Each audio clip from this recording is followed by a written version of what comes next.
Students, आज हम लोग क्लास 3 के चैप्टर 3 में ऑपरेटिंग सिस्टम के बारे में जानेंगे। तो ऑपरेटिंग सिस्टम होता क्या है, what is an operating system. तो आइए हम लोग जानते हैं सबसे पहले operating system. Operating system is a set of program that manage computer hardware and software. Operating system एक ऐसा प्रोग्राम है जो कंप्यूटर के हार्डवेयर मतलब जितने भी डिवाइस होते हैं एंड सॉफ्टवेयर को मैनेज करता है। मैनेज करने का काम ऑपरेटिंग सिस्टम के द्वारा होता है। Without operating system is computer useless. बिना ऑपरेटिंग सिस्टम के हमारा कंप्यूटर यूजलेस है, उसका हम कोई भी उपयोग नहीं कर सकते। अगर कंप्यूटर को हमें अच्छे तरीके से उपयोग करना है तो उसमें ऑपरेटिंग सिस्टम बहुत ही महत्वपूर्ण है। Operating system communication between user and the computer. Operating system user और कंप्यूटर के बीच कम्युनिकेशन का काम करता है। There are two types of operating system. Operating systems के टू टाइप्स होते हैं। वो टू टाइप्स है single user operating system and multi user operating system. ये दो टाइप्स ऑपरेटिंग सिस्टम के हुए। तो सबसे पहले हम लोग जानते हैं सिंगल यूजर ऑपरेटिंग सिस्टम क्या होता है। Single user operating system allow only one person to work on computer at a time। मतलब सिंगल यूजर ऑपरेटिंग सिस्टम में कोई भी यूजर एक समय में एक ही यूजर उस पर काम कर सकता है। तो सिंगल यूजर ऑपरेटिंग सिस्टम क्या है। तो सिंगल यूजर ऑपरेटिंग सिस्टम में एक ही समय में एक ही यूजर कंप्यूटर पे काम कर सकता है। इसका एग्जाम्पल हो गया MS-DOS। ये जो है सिंगल यूजर ऑपरेटिंग सिस्टम के एग्जाम्पल है। उसके बाद है multi user operating system. Multi user operating system allow many people to work on different computer that are connected the main computer through a network। Multi user operating system में बहुत सारे users एक ही समय में डिफरेंट कंप्यूटर पे काम करते हैं, लेकिन वह नेटवर्क के द्वारा जुड़ा हुआ होता है। तो सिंगल यूजर में एक ही यूजर काम कर सकता है और मल्टी यूजर में बहुत सारे यूजर्स एक ही समय में अलग अलग कंप्यूटर पे काम कर सकते हैं और वो कंप्यूटर नेटवर्क के द्वारा जुड़ा हुआ होता है। लिनक्स जो है मल्टी यूजर ऑपरेटिंग सिस्टम के एग्जाम्पल है। मल्टी यूजर ऑपरेटिंग सिस्टम का मेन एग्जाम्पल हो गया Linux. Multi user operating system is used in big organization. मतलब मल्टी यूजर ऑपरेटिंग सिस्टम का उपयोग बड़े ऑर्गेनाइजेशन के लिए किया जाता है, जैसे schools, offices, railway station and airport. इन सब जगहों पे मतलब मल्टी यूजर ऑपरेटिंग सिस्टम का उपयोग किया जाता है। तो यहाँ हम लोग सिंगल यूजर ऑपरेटिंग सिस्टम में डॉस और मल्टी यूजर ऑपरेटिंग सिस्टम में विंडोज के बारे में जानेंगे। सबसे पहले ये डॉस और विंडोज होते क्या है। तो सबसे पहले DOS is a single user operating system. DOS जो है वो सिंगल यूजर ऑपरेटिंग सिस्टम है जिसका फुल फॉर्म होता है डिस्क ऑपरेटिंग सिस्टम। इसका फुल फॉर्म क्या होता है डॉस का, डिस्क ऑपरेटिंग सिस्टम। ये जो है वो CUI के अंतर्गत आते हैं। CUI stands for character user interface. Only one user can work at A time. इसमें जो है एक समय में सिर्फ एक ही यूजर इस पे काम करते हैं। मतलब इसमें एक समय में एक ही यूजर काम कर सकते हैं। You need to type the command.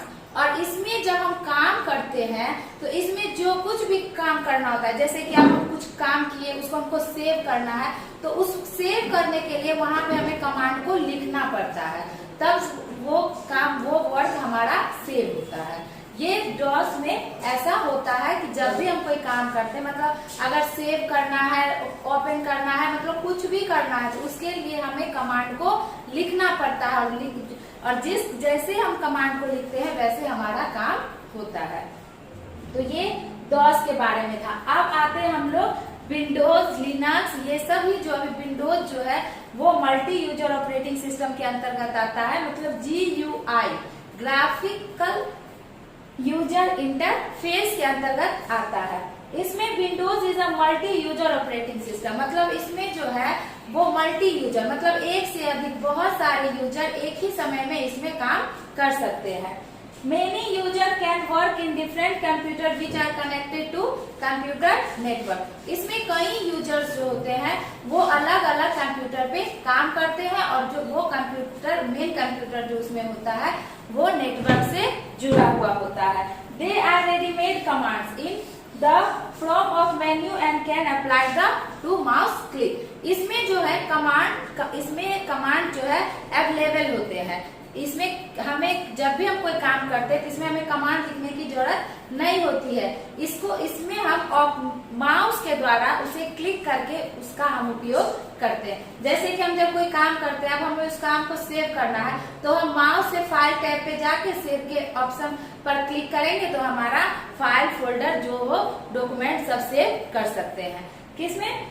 Windows में। लेकिन डोस में ऐसा नहीं होता है। डोस में हमें कमांड को लिखना पड़ता है और विंडोज में कमांड जो है वो पहले से अवेलेबल होते हैं, हमें सिर्फ उसे माउस के द्वारा क्लिक करके उस पे काम करना होता है। There are three most operating system personal computer are Microsoft Windows, Apple, Mac OS and Linux। ये सभी जो हैं अभी ऑपरेटिंग सिस्टम्स के ये सभी एग्जाम्पल्स हैं। Linux, Mac OS X, Windows, ये सभी ऑपरेटिंग सिस्टम्स के एग्जाम्पल्स हैं। विंडोज में हम लोग आप देखेंगे कि विंडोज के बहुत सारे वर्जन होते हैं, जैसे कि Windows 7, Windows XP, Windows Vista और जो नया लेटेस्ट वर्जन जो अभी जिसपे हम लोग काम अब करेंगे वो है विंडोज 10। तो Windows 10 latest version of Windows 10 जो है वो विंडोज का लेटेस्ट मतलब सबसे नया वर्जन है। Windows when you switch on computer a few second Windows 10 operating system get loaded in computer memory. जब हम सिस्टम को ऑन करते हैं तो वो कुछ समय के बाद हमारा सिस्टम ऑन होता है और उसके बाद जो विंडोज जब ओपन होता है तो this process is called booting. मतलब जब हम कंप्यूटर को ओपन करते हैं तो वो उस ओपन करने के लिए थोड़ा समय लेता है। उस प्रक्रिया को मतलब सिस्टम को ओपन करने से विंडोज 10 के आने तक की उस डेस्कटॉप के आने तक की उस प्रक्रिया को बूटिंग कहा जाता है। After a few seconds, blue screen with a small picture on appear। और ब्लू स्क्रीन के साथ एक छोटा सा पिक्चर appear होता है। This screen called desktop's small picture are known as icon। और जो स्क्रीन पे सबसे फर्स्ट जब हम सिस्टम को ऑन करते हैं तो सबसे फर्स्ट स्क्रीन जो आता है उसी को हम लोग डेस्कटॉप कहते हैं और उस डेस्कटॉप पे जो छोटे छोटे पिक्चर दिखाई देते हैं उसे हम आइकॉन्स कहते हैं। तो desktop the first screen that appear after booting process is called desktop. मतलब बूटिंग की प्रक्रिया के बाद जो स्क्रीन अपीयर होता है उसे ही हम लोग डेस्कटॉप कहते हैं और डेस्कटॉप पे जो छोटे छोटे पिक्चर होते हैं उसे हम लोग आइकॉन्स कहते हैं।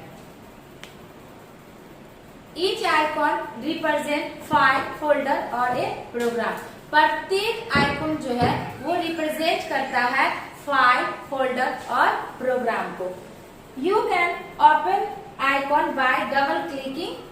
जब हम किसी भी आइकॉन को ओपन करते हैं तो बिना रुके हुए हमें उस आइकॉन पे डबल क्लिकिंग करना पड़ता है।